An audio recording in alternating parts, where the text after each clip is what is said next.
to this video all about getting the most out of your exhibition experience. This is the third of 5 videos, and this one is all about planning your stand. So how can you make an exhibition work for you? The key to a good exhibition is in the preparation. Dr. Robert Schuller was an American pastor, author, and motivational speaker. He once said, "Spectacular achievement is always preceded by spectacular preparation." Too often we come across exhibitors who have left everything till the last minute. They may not know what size their stand is. They've probably not ordered any electrics or furniture. They may not have discussed objectives or planned their stand. I was at an exhibition some years ago where one exhibitor brought nothing to display any products on and ended up rushing along to B&Q to buy shelving. He also had failed to bring any display materials. No banners, no posters, leaflets, signage, nothing. All he had was a selection of books to sell. The stand looked very inadequate and was a poor advert for the company. Being spectacularly well prepared involves asking and answering some key questions even before you book the stand. For example, where is the best location for your stand in an exhibition hall? Let's consider a standard rectangular hall such as the NEC, Stoneleigh Park or West Point in Exeter. So is the best location front of show? Maybe, maybe not. While being the first stand makes an impact, visitors often enter the show at some pace, and it can take a few steps before they slow down to look around them and realise they should probably get out their floor plan. Did you know around 2/3 of visitors will turn left on entering the exhibition, so stands to the left of the entrance are quite sought after. Many visitors like to find their bearings, and the easiest way is to walk around the perimeter, making perimeter stands quite popular. Should you book near the facilities, the toilets and restaurants? Sometimes being near the bar can be good, but it may lead to congestion and distraction. How about being near the features, seminar areas for example? The added noise might disturb some, but seminars also draw crowds, which may be good for others. Other considerations may be where your competitors are. Do you want to be near them or away from them? Or how wide the aisle is in front of you. Wider aisles are usually more attractive to visitors, and a stand opposite an open space can be beneficial. There really is no perfect position in any hall. What's right for some may be wrong for others.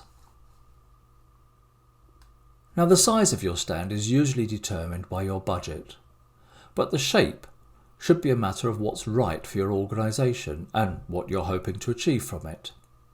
Many people feel that length is preferable to depth. An 8 by 2 metre stand is usually considered better than a 4 by 4 metre stand, but both are actually 16 square metres and the price is the same. So why is the 8 by 2 better? Well, 8 metres takes longer to walk past than 4 metres. And also visitors are sometimes reluctant to go deeper into a stand to browse. However, a stand with no depth can feel as though there's not enough space to have a discussion. Walk-through stands can be quite effective as they're open to 2 aisles and don't have the back of stand wall to act as a barrier. Corner stands cost more but look more inviting and are open to 2 aisles or more. Shell scheme offers walls for displays and is therefore quick and easy to build your exhibit in. You can have cupboards and counters built into it to avoid you having to build or bring your own. On the downside, shell scheme stands all look very similar, so your display has to work harder within them. Space-only stands offer you the flexibility to build your own stand and make it look unique, but the cost of building may outweigh the advantages. Space-only stands tend to suit larger exhibitors who rent entire blocks of space. Make sure your design sells the organisation and its products. This may seem obvious, but it's not always done. Many stands are too full of mixed messages. We do have some smaller organisations who want to share stands. We allow this, but we don't really encourage it, as it confuses the message if two organisations are in the same space. Many exhibitors have too much on their stand, making it impossible to see what their unique selling point is. Being unique is quite a challenge, but it's important to try to stand out, particularly in a show where 95% of the stands are grey shell scheme construction. Avoid barriers. Make it easy for people to come onto your stand. A raised floor, for example, can be a step too far. Visitors need to feel comfortable and unthreatened. Don't make the stand an assault course. And too many staff can also be a barrier. Use height well. If you've booked space only, you can be far more creative and use the height better to make more of an impact. Consider the viewpoints. Your stand won't just be seen from the opposite stand. It will generally be approached from one side or another. So how does it appear from those angles? People are often too intimidated by the distance to the back of the stand, so make sure there are things of interest that are easy to see at the front, so they can touch and feel and gain confidence to step onto the stand. When you think about it, it takes just probably 3 seconds on average to walk past your stand. Can a visitor find out in that brief time who you are and what you do? Your graphics need to give a clear, brief, simple message to a passing audience. It needs to hook them in to want to see more. That 3-second message can hook people to read a 10-second message, which can then invite them to take some further information in the form of a brochure. Try the London Underground test. A good joined-up campaign on the Underground will start with the posters on the escalators, followed by the posters on the walkways, followed by a poster on the platform. Those posters on the escalators need to be eye-catching, with minimal words. Those posters on the walkways will reinforce the message, but still be minimal. Those on the platform are the giant posters that people will spend more time gazing at whilst waiting for their train, so they can have more detail. Think of your exhibition display like the ads on the escalator, or maybe those on the walkways. Bold, eye-catching designs with minimal text but a strong call to action or offer. Your staff and your brochures can do the work of supplying the additional information, and this can be done and offered to visitors who've stopped because the display stand has done its job. Be big, be bold, be simple. Don't make the mistake of using too many graphics. Too much text won't be read on a stand. Even posters with 7 or 8 bullet points may be too long. Is your organisation well known? If not, it may be better to focus on what you offer rather than your company name. Quality vestments at budget prices will be a more effective graphic than John Doe and Sons Limited. People buy benefits, not features. So when describing products and services, make sure you major on the benefits rather than the features.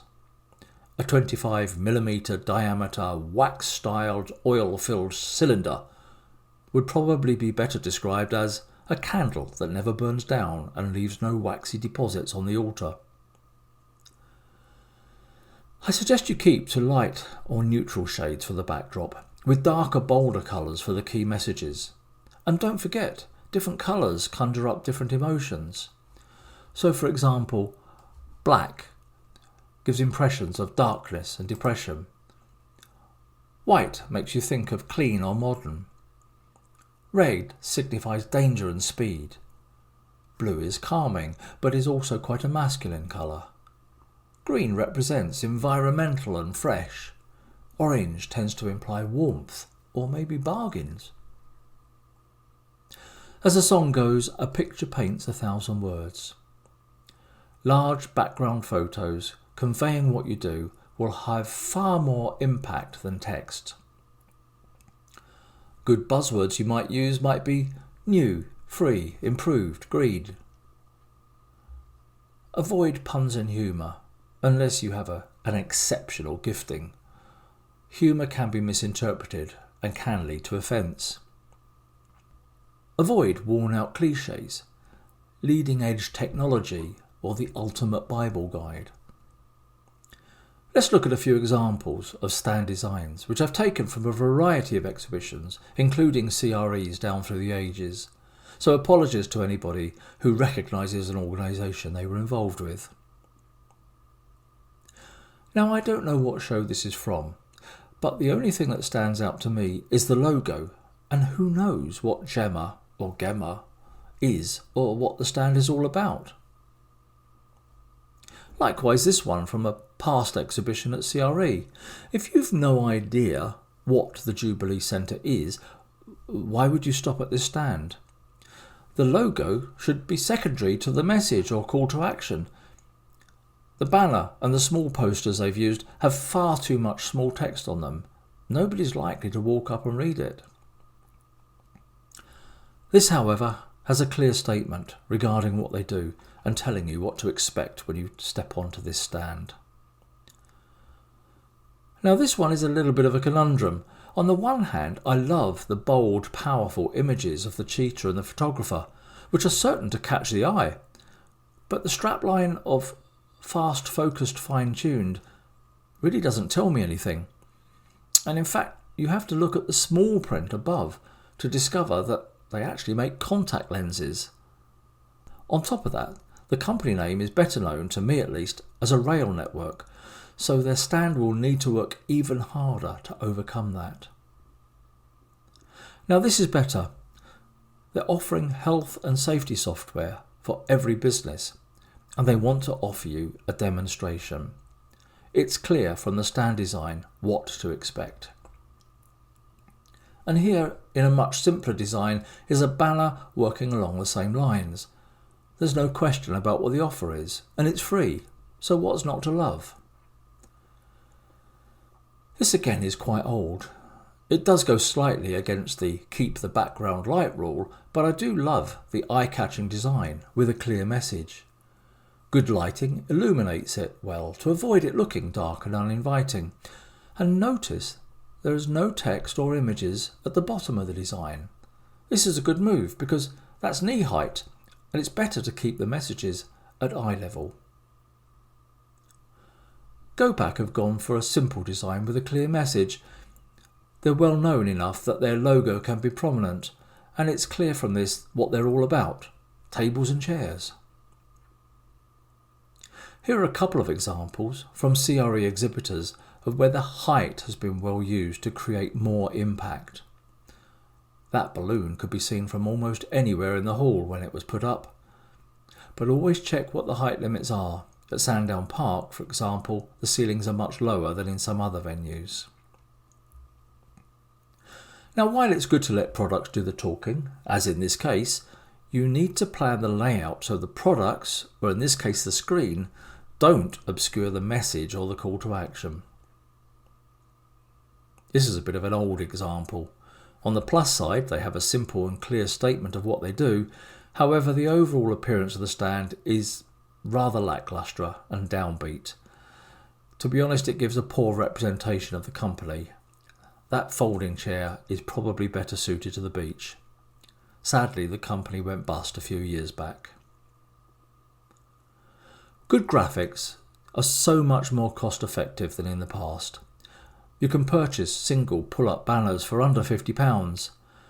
These three are just typical examples of banners, but actually showing them together like this demonstrates one of the dangers of such displays, which is that many exhibitors put up all of their available banners on the one stand, but they can often clash visually or have very different messages to each other. It's far better to have just a couple of banners which promote the same thing. And here's another good example. This pop-up display stand probably cost less than £600. It has a simple offer to the passer-by: efficient electric heating systems for churches. It even has its own lights, and though you can't see it well in this photo, the transport case has a wraparound graphic which turns it into a matching counter display. It's an all-in-one, low-cost exhibition solution. You want something to make people stop at your stand, to grab their attention.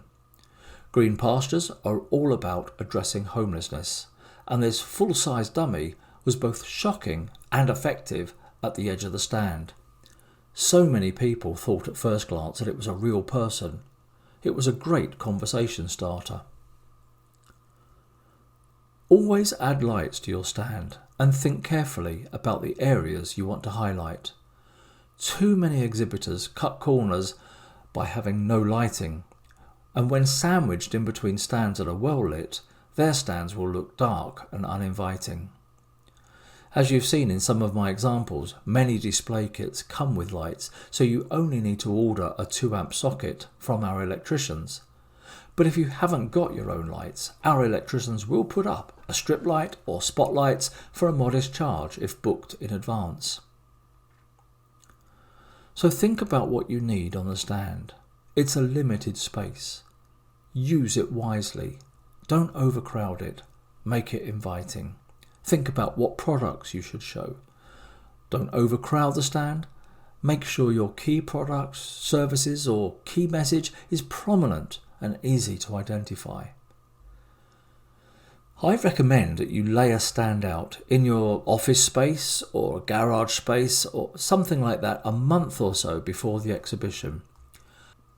Mark out the dimensions of your stand with tape and do a dummy run to ensure that it looks right, and to work out exactly what you can fit in the space and what furniture you may need to add or more likely subtract. You can bring your own furniture, of course, but that may involve hiring a van to bring everything. We have a company that you can hire most things from, and they'll place these things on your stand before you arrive to build up and take them away afterwards. Lounge seating, it can look comfortable, but you don't want staff to be lounging about on it. If you must have seats for staff, then bar stools are a better option, as they keep you at a height where it's easier to stand when somebody approaches you. The Exhibitor Manual is usually sent to all exhibitors some months prior to the exhibition. It is a vital tool for exhibiting. We send ours by email several times prior to the show, but I do get a lot of inquiries from exhibitors in the run-up to the event that indicates they really haven't bothered to look at it. So when the manual comes, please download it or pass it to the relevant person. Read it well in advance. It contains a checklist, key information about how to book electrics, furniture, data scanners, car park passes, exhibitor badges, and importantly, the risk assessment form, which we have to receive from every exhibitor. And don't be afraid to contact us to ask any questions. Our job is to make your exhibiting experience as smooth and as successful as possible, so we encourage you to ask about anything that you're unsure about. And please be aware there are a lot of scammers out there after your money.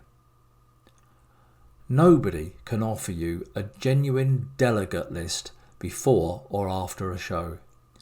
GDPR means that even if the organiser wanted to, they are unlikely to be able to sell you that data.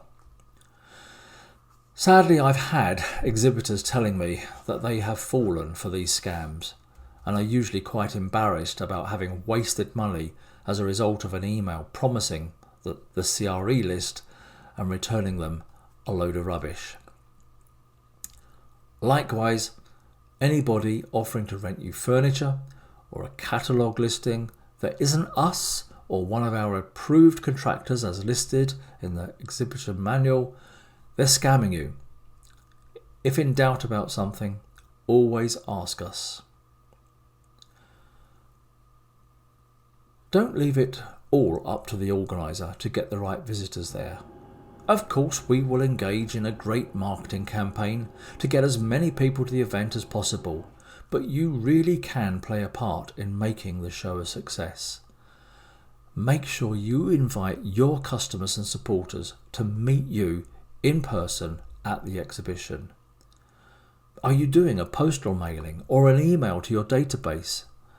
Well, include a visitor leaflet in your postal mailings, add an exhibition graphic to your emails, let your customers and supporters know that they can meet you in person at CRE, and include your stand number. We also allow exhibitors to send complimentary tickets to their customers. It's a great way of building customer engagement and loyalty. When I was an exhibitor with a publisher at CRE, we would always send complimentary tickets to our customers, and many would come to our stand to thank us for the free entry, and then go on to ask us what we had that was new. Likewise, mention it in your newsletters and on your website, on your social media, that you're going to be at an exhibition. And don't think mention it once will be enough. People need several reminders to be spurred into action. Are you doing any advertising before the show? Well, mention that you're going to an exhibition in the advert. And why not advertise alongside the exhibition ads in the media? Make sure you tell people which stand to go to.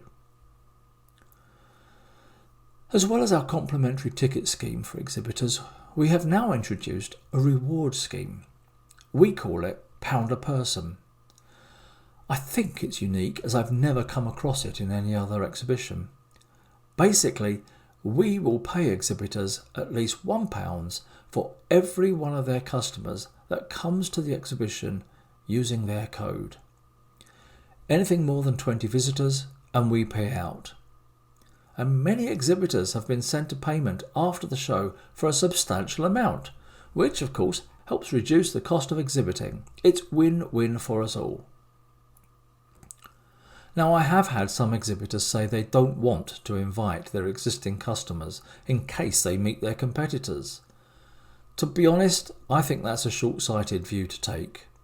Your customers could be coming anyway, and they will be more inclined towards you if you've been generous enough to send them a free ticket.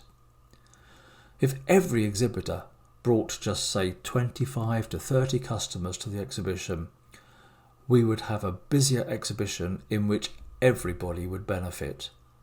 Who knows, we could even double the usual attendance. Make use of the exhibition handbook, or resources guide as we now call ours. At CRE, all visitors get a copy, and we also send out up to 15,000 copies about a month ahead of the show to our past visitors, making it a great long-term directory of resources. So make sure we have up-to-date contact information for you, and consider adding your logo to your entry in the handbook for a modest premium. You can see from this example how adding the logo lifts the exhibitor above the others on the page. Why not enhance your profile further by advertising in the handbook? This will be seen not only by those at the exhibition, but by other churches who receive the guide in the post. And for a really raised profile, you could take a sponsorship package.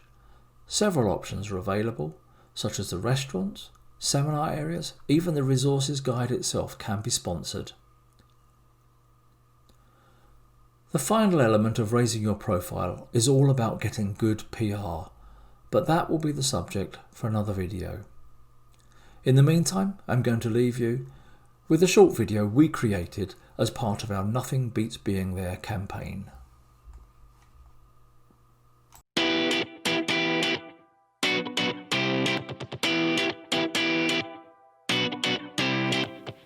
Nothing beats sitting on it, hearing it, tasting it, wearing it,